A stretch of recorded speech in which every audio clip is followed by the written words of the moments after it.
3 जुलाई 1976 Louisbourg federal penitentiary के अंदर एक कैदी अपनी 6 गुणा 9 फीट की कोठरी में चारपाई पर बैठा पीले लीगल पैड पर कुछ लिख रहा है। वह 25 साल की सजा काट रहा है जासूसी के लिए। CIA के इतिहास का सबसे बड़ा उल्लंघन। उसने 14 गुप्त एजेंटों की पहचान सोवियत संघ को बेच दी थी और पूरी इंटेलिजेंस नेटवर्क को ध्वस्त कर दिया था। न फोन, न मुलाकात। हर चिट्ठी 3 एजेंसियों द्वारा जांची जाती है। CIA ने उसकी कैद इस तरह डिजाइन की थी कि वह फिर कभी किसी से संपर्क न कर सके। लेकिन इसी समय वह एक ऑपरेशन चला रहा है, सिर्फ चिट्ठियों, लाइब्रेरी की किताबों और एक अनजान गार्ड की मदद से। वह लैंगली CIA मुख्यालय को गलत जानकारी भेज रहा है, ऐसी भ्रामक सूचनाएं जो 4 साल तक CIA की काउंटर इंटेलिजेंस को गुमराह करती रहीं। हर झूठी सुराग, हर बर्बाद संसाधन, सबका स्रोत एक ऐसा आदमी जिसके पास कुछ भी नहीं था। एजेंसी ने $20 लाख खर्च किए यह समझने के लिए कि उनका कैदी उन्हें कैसे नियंत्रित कर रहा है।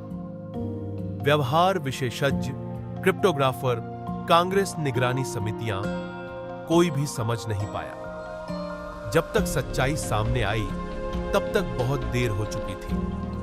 3 ऑपरेशन नष्ट, 2 सरकारें समझौताग्रस्त, 1 दशक लंबी मोल हंट। कैसे एक कैदी ने दुनिया की सबसे शक्तिशाली जासूसी एजेंसी को मात दे दी। और जब CIA ने आखिरकार उसका तरीका समझा तो उन्हें क्या मिला?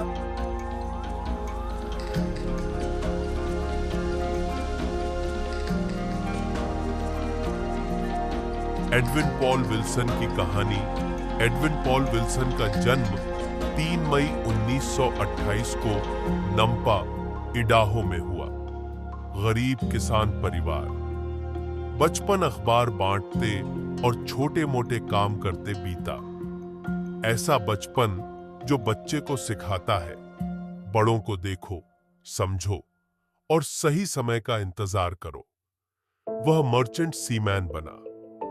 1953 में यूनिवर्सिटी ऑफ पोर्टलैंड से मनोविज्ञान की डिग्री ली। फिर मरीन कॉर्प्स में शामिल हुआ। कोरिया युद्ध के बाद सेवा की। 1955 में सेना से छुट्टी के अगले दिन वह CIA में शामिल हो गया। उसकी खासियत फिल्मी करिश्मा नहीं थी, उसकी ताकत थी लॉजिस्टिक्स। वह उन चीजों का उस्ताद था जो जासूसी को संभव बनाती हैं। Shipping root, paper trail, front कंपनियां। ये फ्रंट कंपनियां असली बिजनेस की तरह दिखती थीं। टैक्स भरती, कर्मचारी रखती, ट्रक और ऑफिस फर्नीचर रखती। लेकिन पर्दे के पीछे वे जानकारी और उपकरण बिना निशान के इधर उधर करती थी। इसे एजेंसी की भाषा में कवर कहा जाता है। साधारण भाषा में ऐसा मुखौटा जो सालों तक जांच पड़ताल झेल सके। विल्सन उस ग्रे जोन में काम करता था जहां आधिकारिक नीति खत्म होती है और ऑपरेशनल जरूरत शुरू। 1971 में उसने आधिकारिक रूप से CIA छोड़ दी, लेकिन तुरंत ही वह नेवल इंटेलिजेंस की टास्क फोर्स 157 से जुड़ गया। नाम बदला, परछाइयां वही रही। CIA ने उससे निजी और पेशेवर संपर्क बनाए रखा। धीरे धीरे सीमाएं मिट गईं। साम्राज्य और पतन 1970 के दशक के मध्य तक विल्सन ने 100 से अधिक कंपनियों का जाल बिछा दिया। जेनेवा में अपार्टमेंट, इंग्लैंड में हंटिंग लॉज, वॉशिंगटन DC में टाउन हाउस, ट्रिपोली में समुद्री विला, 3 निजी विमान, कुल संपत्ति लगभग $23 मिलियन। लेकिन हर पुल पर ट्रैफिक होता है और ट्रैफिक निशान छोड़ता है। उसके संपर्कों में कांग्रेसमैन, जनरल और CIA अधिकारी शामिल थे। एक नाम बार बार सामने आता है, थियोडोर टेड शैकली। विल्सन के अनुसार शैकली ने उसे लीबिया भेजा, हथियार बेचने नहीं बल्कि निगरानी करने। लेकिन जैसे ही काम असुविधाजनक हुआ, CIA ने कहा, हम उसे नहीं जानते, उसने 1971 में एजेंसी छोड़ दी थी। विल्सन पर आरोप लगे, वह लीबिया में था जहां से प्रत्यर्पण नहीं होता। 1982 में उसे जाल में फंसाकर डोमिनिकन रिपब्लिक बुलाया गया। वहां अमेरिकी मार्शल उसका इंतजार कर रहे थे। जमानत $20 मिलियन। संदेश साफ था, वह कहीं नहीं जा रहा। मुकदमे और सजा विभिन्न मुकदमे चले। कुछ में बरी हुआ, कुछ में दोषी ठहराया गया। मुख्य आरोप 1977 में लीबिया को 20 टन C4 विस्फोटक निर्यात करना। उसकी दलील यह CIA कवर के तहत था। सरकार ने ब्रिग्स एफिडेविट पेश किया, जिसमें कहा गया कि 1971 के बाद उसका CIA से कोई संबंध नहीं था। झूरी ने पढ़ा, विश्वास किया, दोषी ठहराया। कुल सजा 52 वर्ष।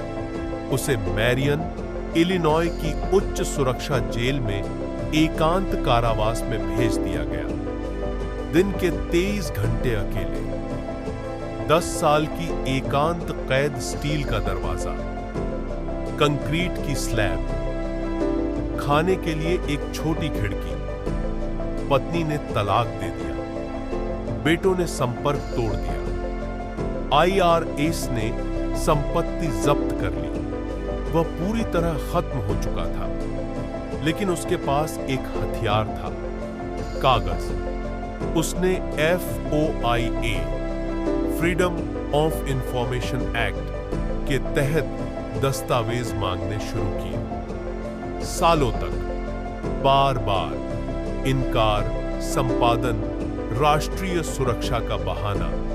लेकिन धीरे धीरे दरार आई। एक जस्टिस डिपार्टमेंट मेमो मिला, जिसमें स्वीकार किया गया कि ब्रिग्स एफिडेविट गलत था। सरकार को पता था, लेकिन उन्होंने जज, जूरी या विल्सन को नहीं बताया। पलटवार ह्यूस्टन के जज लिन ह्यूजेस ने मामले को दोबारा देखा। डेविड एडलर, एक वकील, पूर्व CIA अधिकारी को नियुक्त किया गया। एडलर को गुप्त फाइलों तक पहुंच मिली।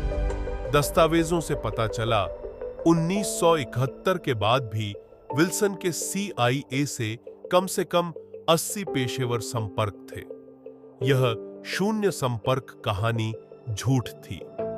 27 अक्टूबर 2003 को जज ह्यूजेस ने फैसला दिया। सरकार ने जानबूझकर झूठे साक्ष्य का इस्तेमाल किया और अनुकूल साक्ष्य छुपाए। दोष सिद्धि रद्द। जस्टिस डिपार्टमेंट ने अपील नहीं की। रिहाई 14 सितंबर 2004।